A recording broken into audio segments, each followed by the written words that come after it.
Hello friends, welcome back to my channel. This is Ashish here, hope you all are doing good. मैं normally videos लाता हूँ अपने life experiences के बारे में। पता नहीं ये कितना हेल्पफुल रहेगा, कितना फ्रूटफुल रहेगा एज एन एडवाइस या एज एन एक्सपीरियंस जो भी मैं शेयर कर रहा हूँ। पर देख लो, शायद काम आ जाए, आज नहीं तो कल कभी ना कभी काम आ जाए। तो यही सोच के मैं वीडियो शेयर करता हूँ। यार नॉर्मली आज का वीडियो मैं ये बनाना चाहता हूँ कि अपने वर्किंग एक्सपीरियंस में मैंने कैसे इंटरव्यूज़ दिए थे, जहाँ पर 50 इंटरव्यू देने से सिर्फ एक कॉल आता है। तो क्या इंटरव्यूज़ काफ़ी सारे दिए हुए हैं अपने लाइफ में। शायद ही मैंने 60-70 इंटरव्यू दिए हैं। इंटरव्यू देने का इंटेंशन ये नहीं है कि मैं जॉब इंटरव्यू देता हूँ जॉब स्विच करने के लिए, बट यस, मैं जॉब इंटरव्यू इसलिए देता हूँ ताकि मैं ये समझ पाऊँ कि मार्केट में क्या चल रहा है, मेरा कॉन्फिडेंस लेवल कहाँ पर है, और जो एचआर हैं या जो टेक्निकल मैनेजर हैं या जो जनरल मैनेजर होते हैं या जो भी जो स्टेक होल्डर्स होते हैं directly related to my job profile, उनको क्या चाहिए होता है, वो कैसे सवाल पूछते हैं, वो क्या क्या चीज़ें देखते हैं।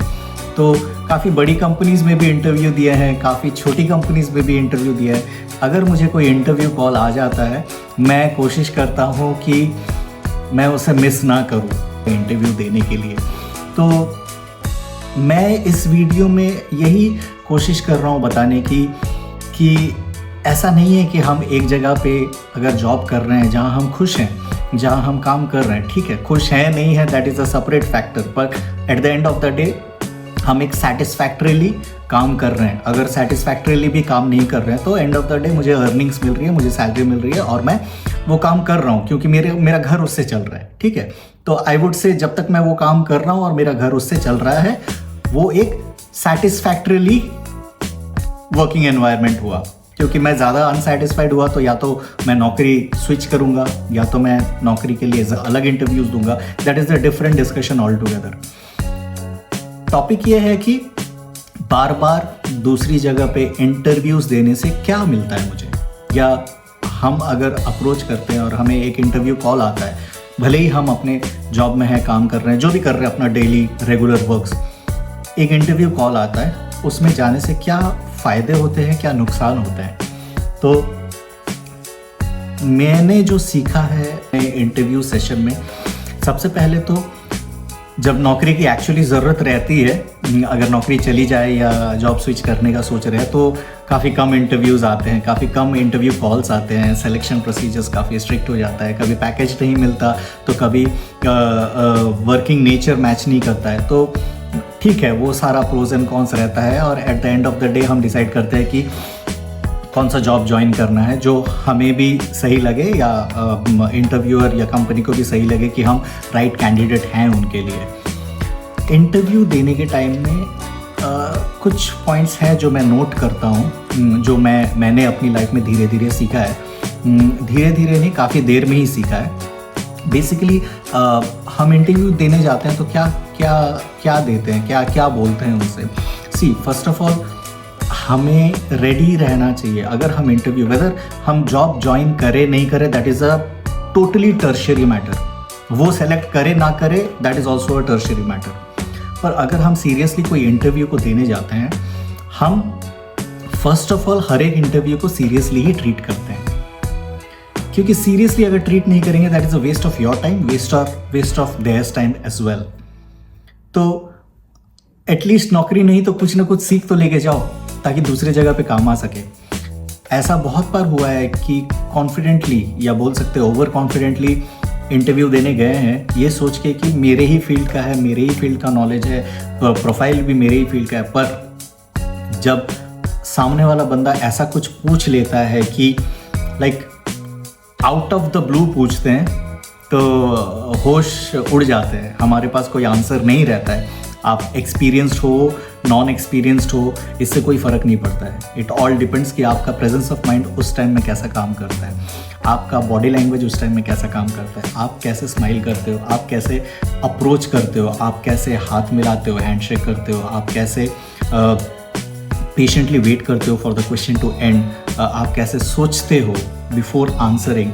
आपका टोन कैसा रहता है, आपकी ड्रेसिंग सेंस कैसे रहती है, आपके नॉन वर्बल कम्युनिकेशन कैसे रहते हैं। ये सारी चीज़ें, बहुत सारी फैक्टर्स, मतलब इंटरव्यू देना मतलब ऐसा ही नहीं है कि कोई प्रोग्रामिंग कर देना, कोई लॉजिक कर देना, या कोई टेक्निकल राउंड्स में क्लियर कर देना, टेक्निकली आप फुल्ली साउंड हो। नहीं, जब आप एक अपने आप को प्रेजेंट करते हैं, ये सोच के हम जाते हैं, मतलब मैं अगर मेरी बात करूँ तो मुझे ये सोच के जाना है कि अगर वो बंदा मुझे सेलेक्ट करेगा, वो क्यों मुझे सेलेक्ट करेगा।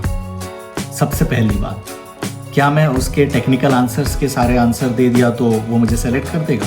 क्या मैं अच्छे कपड़े पहन के अच्छे से बात करने से क्या वो मुझे सेलेक्ट कर लेगा? काफ़ी सारी कॉम्बिनेशंस रहती हैं इस चीज़ में। सामने वाला बंदा क्या चाहता है आप नहीं जान सकते हो, पर आप क्या चाहते हो, आप क्या प्रेजेंट कर सकते हो, ये आप जानते हो। तो इसीलिए अगर आप एक इंटरव्यू देने जाते हो तो हमेशा उस इंटरव्यू राउंड से पहले ये सोच लेना कि अगर आप सेलेक्ट होते हो, नहीं होते हो तो that is a secondary thing, no problem. आप तो इंटरव्यू देने जा रहे हो ना, लाइट माइंडेड जाओ, बट बी प्रिपेयर्ड। कभी भी कुछ भी क्वेश्चन आ सकता है। ऐसा नहीं है कि tell me about yourself and where do you see yourself 5 years down the line. सिर्फ ये दोनों क्वेश्चंस नहीं होते, आपको भी पता होगा। बट जब आप एक बिजनेस के सामने जाते हो, जो बंदा आपको लेना चाहता है, आपको देखना चाहता है, वो ये देखेगा कि ये कैसे प्रेजेंट करेगा, ये मेरे बिजनेस को कैसे प्रेजेंट करेगा, राइट। अल्टीमेटली अगर आप भी एक ओनर रहते हो, आप भी एक जीएम रहते हो, आप भी एक मैनेजर रहते हो, आप यही देखोगे कि ये बंदा मेरे टीम में कैसे सबके साथ बात कर सकता है, weather he is a problem solver और प्रॉब्लम क्रिएटर। काफ़ी सारी फैक्टर्स देखेंगे, ठीक है। तो आप अपने आप को उस हिसाब से प्रिपेयर करके जाओ। आई वुड हाईली रेकमेंड कि आप अपना एक बिजनेस प्रपोजल लेके जाओ before going for an interview. आप उस कंपनी के इन एंड आउट, जो भी आपको सेकेंडरी मीडियम से मिले, जैसा ऑनलाइन, उनके वेबसाइट चेक करो, उनके कॉम्पिटिटर्स के वेबसाइट चेक करो, उनके प्रोडक्ट लाइन चेक करो। प्रोडक्ट लाइन के बारे में अगर नहीं आता है तो स्टडी करो। सब कुछ स्टडी करने की ज़रूरत नहीं है, मेजर थिंग स्टडी करो। उनका मार्केट में प्रॉफिट कैसा जाता है, उनका कंपटीशन कैसे प्रॉफिट लेता है, उनका कॉस्ट प्राइस कितना है, कंपटीशन का कॉस्ट प्राइस कितना है। आप ये सारी चीज़ें जॉट डाउन करके प्रेजेंटेशन बना के जाओ। जब आप प्रेजेंटेशन बनाओगे ना, आपको काफ़ी सारी चीज़ें उस कंपनी के बारे में पता चलेगी। कैसे पता चलेगी? क्योंकि आप प्रेजेंटेशन बना रहे हो तो आप कुछ भी नहीं बोल सकते, राइट। आप उस कंपनी के बारे में स्टडी करोगे, आप उनके कॉम्पिटिटर्स के बारे में स्टडी करोगे, आप उस कंपनी को बताओगे कि आप का इतने स्ट्रॉन्ग पॉइंट्स है मार्केट में, आपके इतने वीक पॉइंट्स हैं, वीक पॉइंट्स में दूसरे कॉम्पिटिटर्स ऐसा काम करते हैं, XYZ, जैसा भी आपका फील्ड हो। अगर वो सारी चीज़ें जब आप बताते हो ना, आप टोटली एंगेज रहते हो। First of all during the interview, interviewer को काफ़ी कम समय देते हो सवाल पूछने का। वाई? क्योंकि जब आप इंटरव्यूअर को अपना बिजनेस प्रपोजल बताते हो या अपनी प्रेजेंटेशन दिखाते हो, तो वो अगर उस चीज़ में इंटरेस्टेड हो जाता है तो आपको दूसरे सवाल नहीं पूछेंगे, क्योंकि उसके पास एंड ऑफ द डे काफ़ी सारे लोगों का इंटरव्यू लेना बाकी है। वो आपको सुनेंगे, आप कैसे प्रेजेंट कर रहे हो, आपका व्यू पॉइंट क्या है, आप बिजनेस एस्पेक्ट से, टेक्निकल एस्पेक्ट से, commercial and technical and overall business prospects से कैसे प्रपोजल्स डाल रहे हो। तो इससे क्या हो जाता है, आपका बात करने का तरीका उनको पता चल जाता है, आपका बॉडी लैंग्वेज उनको पता चल जाता है, आपका टोन उनको पता चल जाता है, आप कैसे प्रेजेंट करते हो उनको पता चल जाता है, आप कंपनी के बारे में क्या सोचते हो उनको पता चलता है, आप उनके कॉम्पिटिटर्स के बारे में क्या सोचते हो उनको पता चलता है। नेगेटिव मत बोलना, नेगेटिव बिल्कुल मत बोलना। उस जो भी प्रॉब्लम है ऑन द वीकनेसेस, उसको कैसे पॉजिटिव करना है या सॉल्यूशन ओरिएंटेड करना है, उस हिसाब से बोलना है। ऐसा मत बोलना कि वो कंपनी अच्छी नहीं है, वो कंपनी बुरी है, उसके प्रोडक्ट खराब है। नहीं, हर किसी के प्रोडक्ट अच्छे हैं, बिकने चाहिए, और बेचने के लिए you have to be solution oriented. So ये सिर्फ सेलिंग प्रोस्पेक्ट से ही नहीं बता रहा हूँ। आपका अगर डेस्क जॉब भी है, you can customise those things as per your interview round.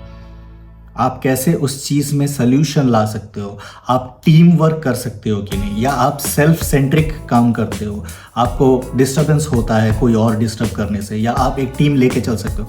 तो ये सारी ओवरऑल चीज़ें जो एक इंटरव्यूअर 10 क्वेश्चन पूछ के आपसे जानना चाहता है, ये आप एक प्रेजेंटेशन में सारी चीज़ें उनको बता देते हैं। उस टाइम में वो आपको कुछ नहीं पूछेंगे, रैदर वो आपको ले या नहीं ले इंटरव्यू के बाद नौकरी पे, उनके दिमाग में एक इम्प्रेशन बैठ जाएगा कि ये बंदा था तो सही, ये बंदी था तो सही, मतलब हम उसे अफोर्ड नहीं कर सकते, हम उसे इस कैटेगरी या इस रोल पे नहीं ले सकते। आप समझ रहे हो, आपने अपने लेवल ऑफ डिस्कशन को यहाँ से यहाँ लेके गए। So try to work around something. कोई बात नहीं है, पहला इंटरव्यू दो, दूसरा इंटरव्यू दो, तीसरा इंटरव्यू दो, उसमें प्रेजेंटेशंस अच्छे हो ना हो डजेंट मैटर, एटलीस्ट प्रेजेंटेशन करो। अपना लैपटॉप, अपना सिस्टम लेके जाओ, उन्हें दिखाओ कि ये मैंने बनाया है, ग्राफ्स बनाओ, चार्ट्स बनाओ, जो कर सकते हो। ग्राफ्स बनाओ, चार्ट्स बनाओ, जो भी कर सकते हो। और याद रखना, presentation should not be like 10 pages और 15 पेजेस। 5 पेजेस का बनाओ, 5 पेजेस के प्रेजेंटेशन बनाओ। इंट्रोडक्शन कैसे होगा आपका और कंपनी का, प्लस या पॉजिटिव पॉइंट्स क्या है कंपनी के, नेगेटिव पॉइंट्स क्या है कंपनी के, उनके कंपटीटर्स क्या कर रहे हैं। सॉल्यूशन ओरिएंटेड दो एंड कंक्लूजन दो, हैविंग ऑल इन 1 पेज। उस हिसाब से आप शॉर्ट एंड क्रिस्प 5 पेज का आप प्रेजेंटेशन बनाओगे तो आप बात कर सकते हो at least around 20 minutes around the presentation. सिर्फ प्रेजेंटेशन दिखाने से नहीं होगा, प्रेजेंटेशन को समझाना पड़ेगा। Presentation is a visual thing, जो आप वर्बली बताते हो वो चीज़ ज़्यादा इंपॉर्टेंस रखती है कि आपका सोच क्या है, आप किस हिसाब से सोल्यूशन देखते हो। एक बार ट्राई करके देखना, आपका कॉन्फिडेंस लेवल बहुत बढ़ जाएगा। ट्राई करके देखना, आपको हर एक इंटरव्यू में जब आप अलग अलग प्रेजेंटेशंस बनाओगे ना, आपका कॉन्फिडेंस लेवल, मतलब वो आपसे बात नहीं कर सकते, वो आपको कुछ नहीं पूछेंगे। आप इंटरव्यू में जाओगे, आप बात करोगे and you don't have to negotiate you will have to negotiate your salary and your positions as per your requirement, क्योंकि वो कंपनी चाहेगी आप जैसे बंदों को लेने के लिए, who are well aware of the market situation, who are well aware of the problems of the company which you have already not joined. ये problems जो आप बताते हो, ये भले ही हो ना हो, but these are all based on secondary metrics जो आप वेबसाइट से उठाते हो, उनके फेसबुक से पेज से उठाते हो, उनके लिंक्डइन पेज से उठाते हो। ऑब्वियसली आप उस कंपनी में काम नहीं कर रहे हो तो आप इंटरनल प्रॉब्लम्स नहीं जानोगे, इसीलिए पहले से बता देना ये मेरा सेकेंडरी रिसर्च है, प्राइमरी रिसर्च हो ही नहीं सकता। ये जो मैंने डिफरेंट वेबसाइट से उठाए हैं आपके कंपनी के इंफॉर्मेशन, ये मैं आपको प्रेजेंट करता हूँ based on my understanding. And I am very sorry कि सॉरी मत बोलना, आई होप यू अंडरस्टैंड कि based on secondary research I have done this presentation. तो कहीं पर भूल चूक हो तो माफ कर देना। ये सारी चीज़ें कॉन्फिडेंटली आप बात करोगे, you will surely crack the interview. आप मजाक में भी जाओ, you never know, you will crack the interview, तो इसीलिए all the best and I hope you like the video. अगर दूसरा कोई टॉपिक पे हम बात कर सकते हैं, please do comment on the video and like the video and subscribe it. Thank you so much, have a good health.